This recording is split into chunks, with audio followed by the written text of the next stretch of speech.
Hi, today I'm going to do something a little bit different. I'm going to use my Cricut EasyPress Mini for the first time to press this foil iron-on vinyl. I usually use my large one, but it's new, so I want to try it. So here's my mat, here's my cardstock, and here's my foil design with the protective film still attached, of course. And now I'm going to tape it down. And for the little piece of cardstock that was exposed, I'm going to cover it to protect my cardstock. So set the timer for 25 seconds, the press is set to low, and you've got to move it around constantly to distribute the heat. Once it's cool to touch, you can peel it back and notice how the protective film got scratched up. That's okay, it's not my cardstock.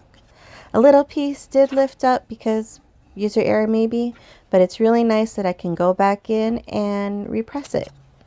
So here it is, it's all done, and it looks good. So the next one is a little one where the protective film is smaller. So to protect the cardstock, I put a piece of butcher paper in between. And I'm doing the same thing, moving. Ta-da! Looks good. And for a larger piece, I probably could use my big press for this, but I didn't. So I want to use my mini. And it's all done. It looks good. Overall, I love it.